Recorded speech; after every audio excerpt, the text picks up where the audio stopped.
Thank you, Mr. G.M. Rao, for your warm remarks. May I now invite Mr. Sanjeev Bajaj, Chairman and Managing Director of Bajaj Finserv Limited, requesting him to kindly make his remarks. Honorable Vice President of India, Excellencies on the dais and off the dais, very good morning. Andhra Pradesh is not just a state. It is a strategic growth engine for India.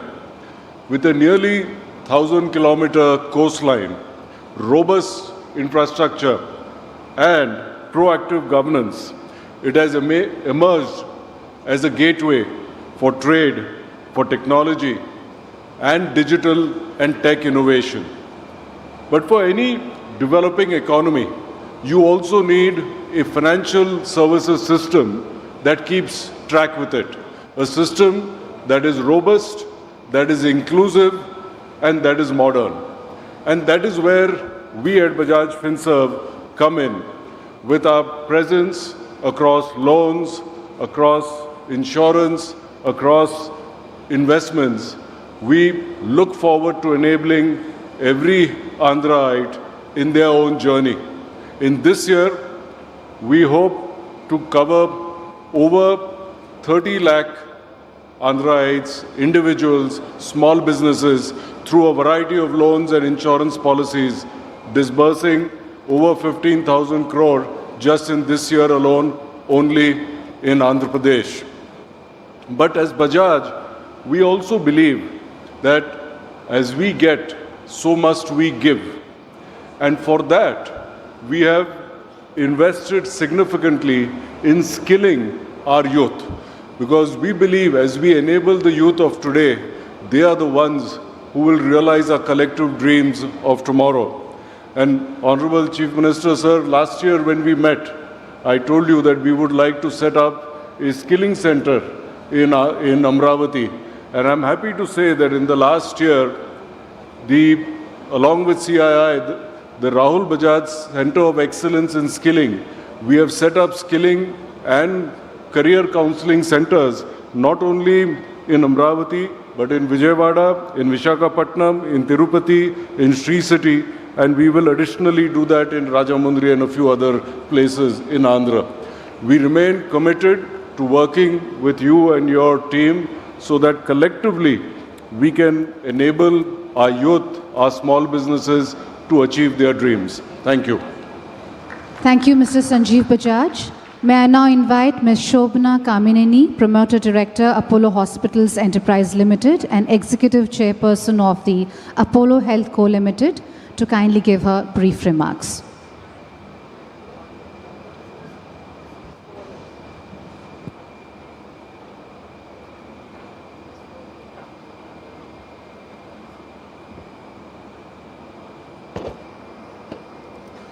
Good morning and namaskaram to the Honorable Vice President of India, Radhakrishna Garu, Chief Minister, Union Ministers, dignitaries on the dais, Excellencies, and everyone gathered here today.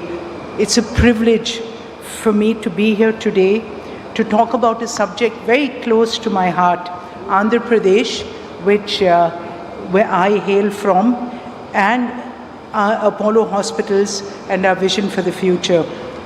Andhra has always been a land of opportunity. Strategic location, robust infrastructure, progressive policies. This is a state on the move, and nowhere can you see vision and execution bundled together with such energy as our Chief Minister and his dynamic team. Today, Andhra Pradesh is not just competing, it's leading. From renewable energy, IT, manufacturing, healthcare, this state is attracting marquee investments and creating millions of jobs.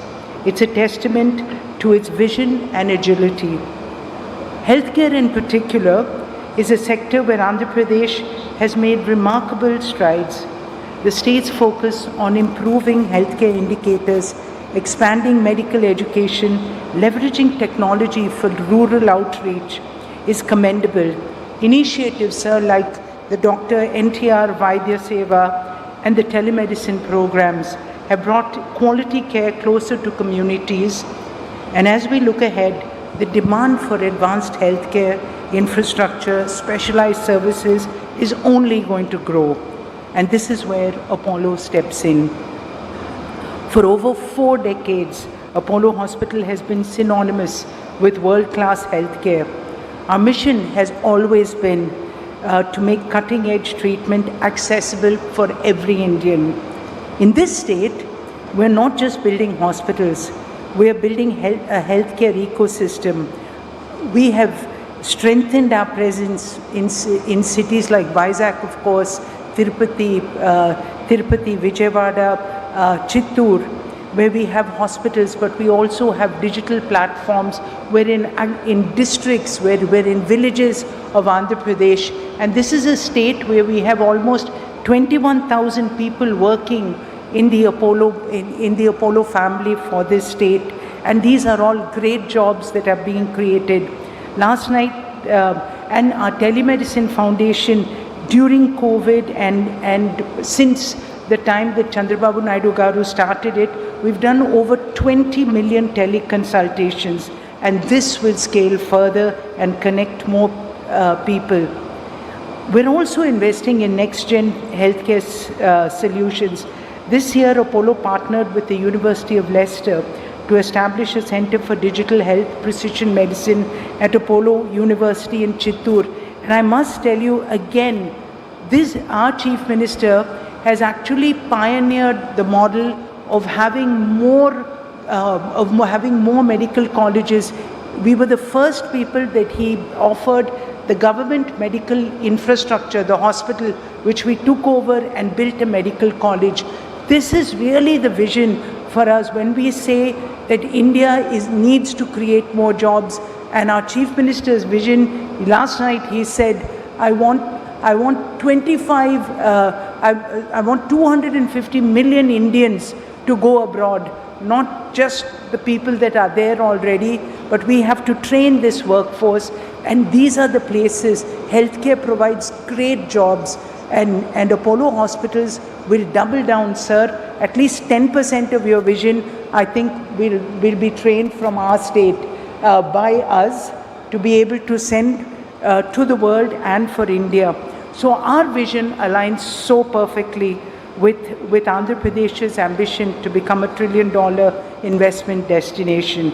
Together, we'll also create a healthcare model that's inclusive, technology-driven, future-ready, and a model that not just serves the people of this state, but the people of India and the people of the world.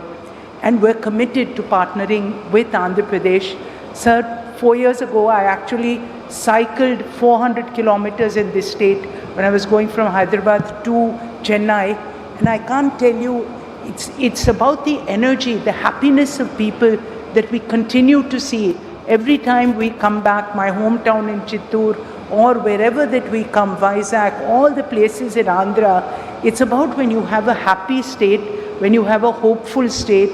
And I think this is the place where really this vision and execution come together. Thank you for allowing us to be part of your team. Thank you. Thank you, Ms. Shobna Kamineni. May I now invite Dr. Suchitra Kela, Vice President of CII, and request her to kindly give her brief remarks.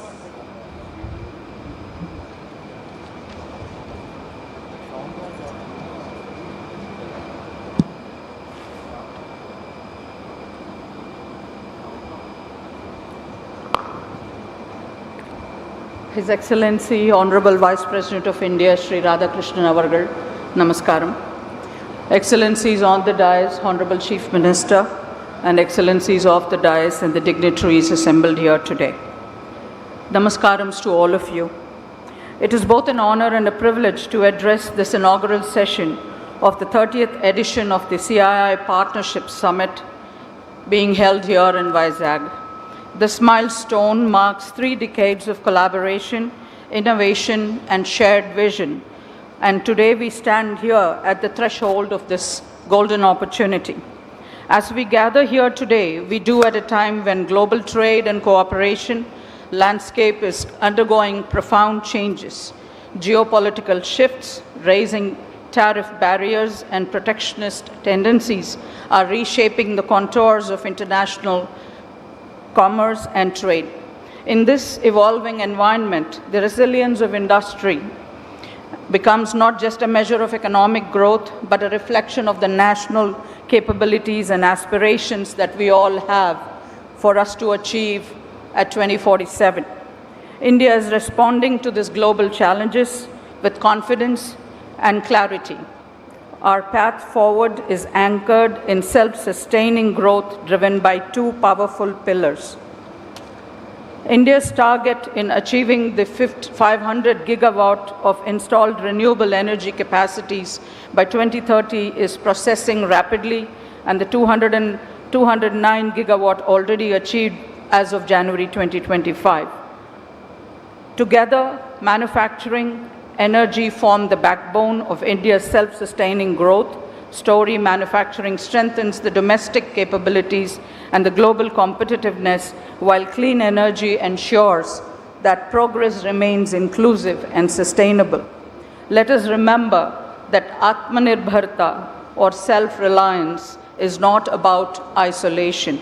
It is about partnership, innovation, shared growth, that India stands ready to work with the world to co-create solutions and strengthen value chains and build a resilient global future where the prosperity is shared and sustainable. India has demonstrated this extremely well during the pandemic. Honorable Excellencies, that I would want to recall here that India placed the COVID pandemic vaccine on the global map, not only for herself, but also ensured that it was distributed to 100 other countries that required it during a crisis.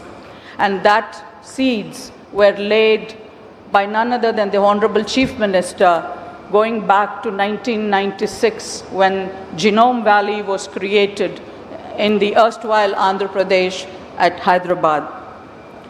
As we embark on the next 2 days of this dialogue, deliberation, and discovery, I invite all of you to engage deeply and share openly, to collaborate meaningfully. The CII Partnership Summit is not just a platform, it's a promise to build bridges, unlock potential, and also to shape a future that is resilient, inclusive, and sustainable. Honorable Chief Minister and Excellencies on the dais, I would like to reiterate that the Bharat Biotech Foundation is working closely with the Confederation of Indian Industry for transforming education into skill building and scaling it up to livelihoods in the state of Andhra Pradesh.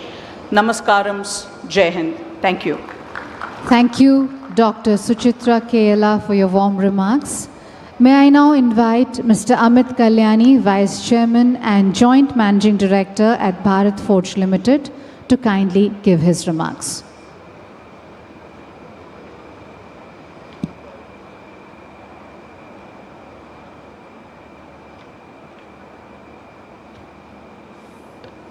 His Excellency, the